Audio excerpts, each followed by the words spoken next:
जय श्री गणेश दोस्तों, कैसे हैं आप लोग। हमारी आज की कहानी है तलाक। तलाक दूंगी मगर मेरी एक शर्त है। जब मैं रात को घर पहुंचा तो मेरी पत्नी ने खाना लगाया। मैंने उसका हाथ अपने हाथों में ले लिया और कहा, मुझे तुमसे कुछ जरूरी बात कहना है। वो शांत बैठकर खाना खा रही थी। उसकी आंखों में कुछ दर्द सा साफ नजर आ रहा था। अचानक मुझे नहीं पता कैसे कहूँ, मगर मुझे उसे बताना ही था। मैंने बड़ी शांति से कहा, मुझे तलाक चाहिए।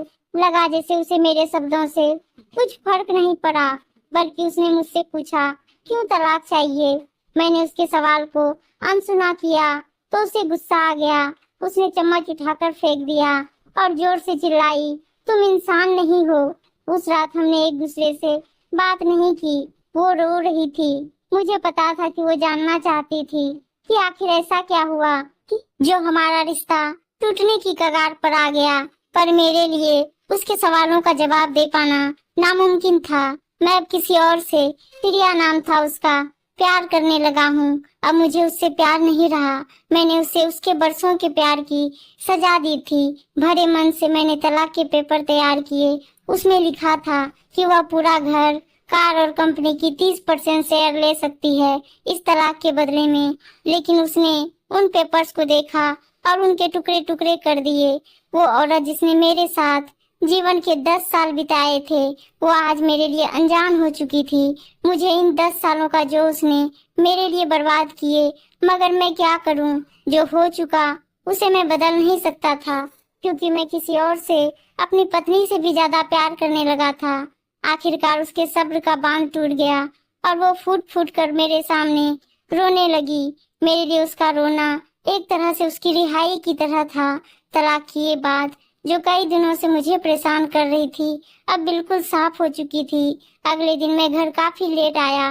मैंने देखा कि वो टेबल पर बैठकर कुछ लिख रही थी। मैंने शाम का खाना नहीं खाया था, लेकिन फिर भी मैं सीधे ऊपर जाकर अपने कमरे में सो गया, क्योंकि पूरा दिन प्रिया के साथ रहने और कई जगह घूमने के बाद मैं थक गया था। वो शायद रात को उसी टेबल पर लिखते लिखते सो गई थी। सुबह उसने तलाक देने की शर्तें बताई। वो मुझसे कुछ भी लेना नहीं चाहती थी। उसे सिर्फ तलाक से पहले 1 महीने का समय चाहिए था। उसने आग्रह किया कि इस 1 महीने में हम दोनों वही पुराना वाला जीवन जिए जितना संभव हो सके, क्योंकि आने वाले महीने में हमारे बेटे की परीक्षा है। वह नहीं चाहती थी कि हमारे टूटे रिश्ते का प्रभाव उसकी पढ़ाई पर पड़े। मुझे भी यह ठीक लगा, मगर वो कुछ और भी चाहती थी। जैसे शादी के दिन मैं उसे उठाकर अपने शयन कक्ष तक ले गया था, उसी तरह हर रोज 1 महीने तक मैं उसे शयन कक्ष से उठाकर मुख्य द्वार तक ले जाऊं। मुझे लगा यह पागलपन है, मगर इन आखिरी दिनों को थोड़ा अच्छा बनाने के लिए मैंने उसकी यह शर्त स्वीकार कर ली। मैंने प्रिया को अपनी पत्नी की सभी शर्तें बताई। वो हंसने लगी। उसे लगा मेरी पत्नी कितने भी तरीके अपना ले, तलाक होना तो तय है। मेरी पत्नी और मैं किसी से भी इस दौरान नहीं मिले थे, लेकिन उस दिन जब मैं उसे पहली बार उठाकर गेट तक लेकर गया तो हम दोनों काफी अजीब महसूस कर रहे थे।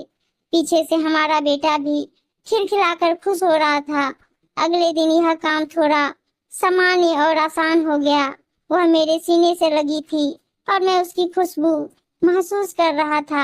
ऐसा लगा जैसे कई दिनों बाद मुझे ये खुशबू मिल रही थी, या फिर कई दिनों से मैंने उसके होने का महसूस नहीं किया था। पहले जितनी उसमें वो कसाव नहीं था और चेहरे पर कुछ हल्की झुर्रियां नजर आ रही थी और बाल भी सफेद होने लगे थे। ये वही औरत थी जिसने अपने जीवन के 10 साल मुझे समर्पित किए थे। चौथे दिन जब मैंने उसे उठाया तो वो पुरानी रोमांच लौटने लगी थी। 5वें और 6ठे दिन वो पुराना प्यार फिर जागने लगा।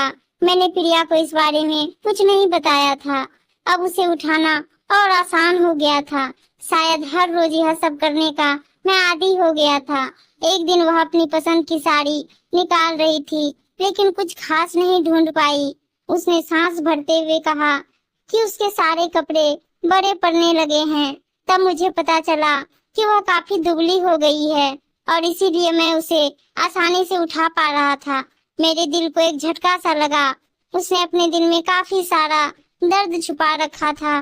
पता नहीं कैसे मैं आगे बढ़ा और उसके सिर को छूकर देखा। अचानक हमारा बेटा आया और बोला कि पापा, ये तो मम्मा को उठाकर बाहर ले जाने का समय हो गया है। उसके लिए अपने पापा द्वारा मम्मा को इस तरह उठाकर ले जाते हुए देखना जीवन का अभिन्न हिस्सा बन गया था। मेरी बीवी ने हमारे बच्चे को बुलाया और जोर से उसे गले लगा लिया। मैंने अपना चेहरा दूसरी तरफ कर लिया। मुझे लगा कहीं मैं अपना निर्णय ना बदल लूं। मैंने अपनी पत्नी को रोज की तरह उठाया और बेडरूम से सिटिंग रूम होते हुए हॉल तक लाया। उसने प्यार से अपने दोनों हाथ मेरी गर्दन के आसपास रख दिए। मैंने उसे जोर से पकड़ रखा था, बिल्कुल हमारे सुहागरात की तरह, मगर उसका इतना कम वजन मुझे परेशान कर रहा था। महीने के आखिरी दिन जब मैंने उसे उठाया तो मेरे लिए एक कदम भी चल पाना मुश्किल हो रहा था। हमारा बेटा स्कूल जा चुका था। मैं अपनी कार से ऑफिस गया और कार से कूदकर बाहर आ गया, बिना कार को लॉक किए। मुझे डर था कि अब एक पल की भी देरी मेरा इरादा बदल देगी। मैं ऊपर गया। प्रिया ने दरवाजा खोला और मैंने उससे कहा, सॉरी प्रिया, अब मैं अपनी पत्नी से तलाक नहीं लेना चाहता। उसने मुझे देखा और मेरे सिर पर हाथ फेरकर कहा, तुम्हें बुखार तो नहीं है? मैंने उसका हाथ हटाया और कहा, सॉरी प्रिया, अब मुझे अपनी पत्नी से तलाक नहीं चाहिए। हमारी शादीशुदा जिंदगी शायद हम दोनों के ध्यान न देने की वजह से बोरिंग हो गई थी, लेकिन इसका मतलब यह कतई नहीं कि हम एक दूसरे से प्यार नहीं करते। अब मुझे एहसास हुआ है कि जिस दिन मैं उसे शादी करके अपने घर लाया था, उस दिन से जीवन शायद हम दोनों के ध्यान न देने की वजह से बोरिंग हो गई थी। लेकिन इसका मतलब यह कतई नहीं कि हम एक दूसरे से प्यार नहीं करते। अब मुझे एहसास हुआ है कि जिस दिन मैं उसे शादी करके अपने घर लाया था, उस दिन से जीवन के आखिरी दिन तक मुझे उसका साथ निभाना है। प्रिया के होश उड़ गए। उसने मुझे एक जोरदार चाटा जड़ दिया मेरे मुंह पर। वह रोने लगी और दरवाजा अंदर से बंद कर लिया। मैं सीढ़ियों से नीचे उतरा और आकर अपने कार में बैठ गया। आगे एक फूल वाले की दुकान पर रुका और अपनी प्यारी पत्नी के लिए एक सुंदर सा गुलदस्ता लिया। दुकानदार ने पूछा कि इस पर क्या लिखना है। मैंने मुस्कुराते हुए कहा कि मैं तुम्हें जीवन के आखिरी दिन तक यूं ही उठाता रहूंगा, मेरी अर्धांगिनी। उस शाम जब मैं घर आया, हाथों में गुलदस्ता लिए, मेरे चेहरे पर एक मुस्कान थी। मैं ऊपर अपने कमरे की तरफ भाग कर गया, लेकिन तब तक वह मुझे छोड़कर इस दुनिया से जा चुकी थी, हमेशा के लिए। वो कई महीनों से कैंसर से लड़ रही थी, लेकिन मैं प्रिया के साथ इतना खोया हुआ था कि कभी ध्यान ही नहीं रहा। उसे पता था वह जल्दी ही मुझे छोड़कर जाने वाली है, इसलिए वह मुझे और मेरे बेटे के रिश्ते को टूटने से बचाना चाहती थी। मैं नीच उसे तलाक लेना चाहता था, लेकिन फिर भी उसने मुझे अपने बच्चे की नजरों में एक प्यारा पति और पिता बना दिया था। जीवन की छोटी छोटी बातें रिश्तों में बहुत महत्व रखती है।